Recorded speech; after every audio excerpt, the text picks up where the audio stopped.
Diet itu penting bagi orang-orang yang merasa sudah mulai begah ketika makan makanan yang biasanya dia makan. Jadi ketika seseorang itu udah mulai begah makan, itu tandanya alarm bagi tubuhnya untuk segera diet. Itu yang pertama. Yang nomor dua, diet juga penting bagi orang yang ketika sudah selesai beraktivitas, padahal aktivitasnya itu tidak aktivitas berat, cuman ketika dia beristirahat, dia duduk sejenak, dia merasa ngos-ngosan. Itu artinya alarm juga kalau dia kudu diet. Dua hal itu tanda-tanda sih sebetulnya. Jadi dari sudut pandang yang paling mudah lah ya, orang kalau udah ngos-ngosan atau orang udah mulai begah terhadap kondisi perutnya, kayaknya dia sangat penting untuk diet. Lalu yang berikutnya adalah diet itu penting karena asupan makanan kita kadang-kadang nggak terkontrol. Segala sesuatu kita makan, dan seiring dengan perjalanan waktu, seiring dengan perkembangan usia, seiring dengan kemapanan dan kematangan finansial yang kita punya, segala sesuatu yang kita konsumsi semakin tidak terkendali. Sehingga diet itu penting untuk menjaga tubuh kita agar terhindar dari penyakit-penyakit yang bisa membawa pada tahapan-tahapan yang lebih kronis di kemudian hari. Jadi kalau kita bisa menaikkan berat badan dari porsi ideal kita tentunya, BMI-nya, maka seharusnya kita juga bisa untuk menurunkan dan membuat berat badan kita kembali ideal sesuai dengan hitungan BMI yang ditentukan.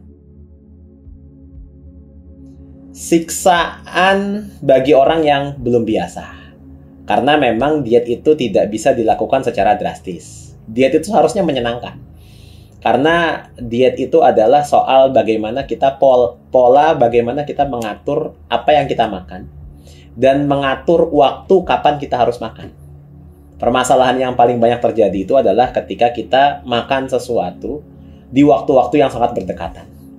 Dan yang kita makan adalah makanan-makanan yang penuh dengan resiko-resiko tinggi untuk mendatangkan penyakit-penyakit di kemudian hari.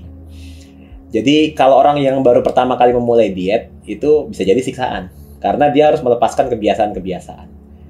Ya sama kayak misalkan orang yang tadinya harus berada pada posisi tertentu, dia digeser atau dimutasi atau dipindahkan kepada posisi yang lain. Yang tadinya katakanlah dia ada di zona yang nyaman buat dia, tiba-tiba dia harus dipindahkan ke zona baru yang membutuhkan adaptasi tertentu. Jadi bukan hanya diet sih, apapun yang terjadi, yang sifatnya adalah sebuah perubahan, tentu biasanya akan membuat kita merasa tersiksa. Ya, bukan tersiksa karena apa yang harus kita lakukan, tapi tersiksa karena kita dimulai atau diminta untuk memulai sesuatu yang baru yang tidak kita ketahui sebelumnya. Tapi seiring dengan berjalannya waktu, kalau kita konsisten, justru malah kita akan punya kebiasaan hidup yang lebih baik lagi. Karena kalau kita makan terlalu berlebihan akan merasa begah lagi, atau dipaksa makan sesuai dengan porsi sebelum kita makan sebelumnya ketika kita sebelum diet, itu udah nggak bisa, nggak muat. Ya, jadi biasanya sebelum diet dia makan 2 piring. Lalu setelah dia mencoba untuk diet, sudah turun beberapa kilo berat badannya, dia coba makan 2 piring lagi, itu nggak bisa. Dia akan cukup dengan 1 piring atau bahkan mungkin setengah piring nasi. Itu siksaan. Tapi kalau kesenangan ya nanti, ya kita akan mendapatkan sesuatu setelah kita melihat hasilnya. Dan kita akan termotivasi ternyata kita bisa melakukan itu dengan baik. Itu ada kepuasan tersendiri lah. Jadi ketika kita bisa melalui berbagai obstacle-obstacle tertentu gitu ya, itu pasti kita punya kebahagiaan-kebahagiaan tersendiri di sana. Jadi berakit-rakit ke hulu ya, berenang-renang kemudian lanjutin sendiri. Ya, setiap orang punya karakter dan orang-orang itu yang paling tahu apa yang cocok buat dirinya dia. Tidak semua orang suka dengan sepak bola. Ada orang yang suka voli, ada orang yang suka badminton. Tidak semua orang suka terhadap satu tipe perempuan tertentu. Ada yang tipe-tipe yang lebih suka kulitnya sawo matang, ada yang suka kulitnya putih, ada yang suka tinggi, ada yang suka tidak terlalu tinggi dari dirinya. Jadi begitu juga dengan diet. atau pola hidup yang kita atur kembali sebetulnya. Jadi kayak kita nge-restart baru. Nah, itu nanti kita akan menyesuaikan sesuai dengan karakter kita. Kalau pada beberapa keadaan ada yang menggunakan diet yang sifatnya OCD gitu ya. Ada yang ketofastosis. Ada yang memilih mengatur waktu makannya, tapi tidak mengurangi kesenangan-kesenangan dia makan sebelum dia diet. Ya, misalkan dia tetap makan nasi, tapi hanya di siang hari aja.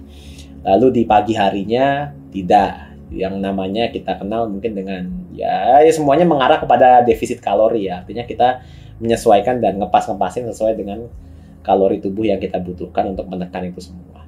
Jadi jangan pernah terpaku pada diet-diet yang dilakukan oleh orang lain. Kenali dulu tubuh kita coba pada satu keadaan dulu. Kalau ternyata memang kita tidak lebih baik, maka bisa jadi kita harus nge-review lagi, bener nggak diet tersebut. Atau kalau memang kita benar-benar mau diet dan konsekuen untuk itu gitu ya, bisa jadi kita harus konsultasi ke ahli gizi. Ya, atau ke dokter spesialis gizi, meminta pendapat, mengkonsultasikan kira-kira metode diet apa yang tepat bagi dirinya. Jadi jangan karena melihat kesuksesan orang lain, lalu kita mencoba untuk mengikuti kesuksesan orang tersebut. Karena setiap orang punya cara menuju suksesnya masing-masing. Menjaga diri agar tetap konsisten itu bisa kita lakukan dengan cara kita terus-menerus mengingat-ingat usaha yang telah kita lakukan.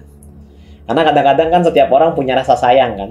Ketika kita sudah melakukan banyak hal tertentu, kita akan sangat sayang ketika harus melewatkannya atau meninggalkannya. Ya kayak misalkan yang paling mudah itu adalah ketika seseorang biasa nonton series ya, atau drama Korea. Ada beberapa episode tuh yang udah ditonton. Dia sangat enjoy menikmati tayangan tersebut. Bahkan sampai malam pun dia rela. Ya, sampai nunggu episode terbaru pun dia tungguin gitu. Orang-orang yang suka anime, orang-orang yang suka nonton hal-hal yang berkelanjutan, itu pasti akan menanti-nanti dan menunggu-nunggu. Karena apa? Karena dia ada kesenangan tersendiri terhadap hal demikian. Dan dia akan merasa sayang kalau seandainya itu dia tinggalkan. Ada episode yang terpotong aja, dia akan merasa kehilangan. Begitu juga dengan diet gitu ya. Kita harus konsisten karena ketika kita sudah turun 1 kilo, oh ternyata bisa. Ketika kita turun 2 kilo, 3 kilo, kalau orang yang termotivasi untuk terus konsisten dengan itu semua, maka dia akan merasa sayang dengan apa yang telah dia lakukan sebelumnya. Orang yang sudah rajin beribadah kepada Allah, katakanlah demikian, dia biasanya akan merasa sayang gitu ya untuk tidak melakukan ketaatan-ketaatan kepada Allah. Fitrahnya seperti itu. Ya, lalu kalau misalnya ada ajakan-ajakan maksiat, mungkin dia akan merasa berpikir kalau sayang banget gue udah banyak beribadah, sayang banget gue udah banyak melakukan hal-hal yang buat gue itu adalah sebagai sebuah cara untuk mendekatkan diri kepada Allah. Mosok ya gue harus meninggalkan itu karena godaan-godaan kemaksiatan yang sifatnya hanya sebentar dan sesaat. Padahal udah banyak hal yang gue rintis untuk hal yang demikian. Jadi salah satu cara untuk menjaga kita tetap konsisten adalah dengan menjadikan kita merasa sayang terhadap apa yang pernah kita lakukan. Dan kita lihat sudah ada pencapaian yang menghasilkan dari itu semua. Jadi ya itu, makanya rasa sayang itu harus kita jaga. Kan makanya nggak enak kalau misalkan ditinggalkan lagi sayang-sayangnya. Inspirasi untuk hidup sehat itu banyak ya. Artinya tergantung kita melihat siapa inspirasinya. Saya sendiri inspirasi hidup sehatnya, saya nggak pernah punya ya siapa inspirasi hidup sehat yang baku ya. Tapi artinya ya kalau kita melihat apa yang disampaikan oleh Allah Subhanahu wa taala, kulu washrobu wala tusrifu, makanlah dan minumlah dan janganlah berlebih-lebihan, itu nampaknya sudah cukup untuk menginspirasi kita untuk lebih baik dalam menjaga dan mengatur pola makan kita sehari-hari. Karena kita masih diperkenankan untuk makan, kita diperkenankan untuk minum, yang penting jangan israf atau jangan berlebih-lebihan. Sehingga itu merupakan salah satu motivasi ya untuk kita melakukan acuan.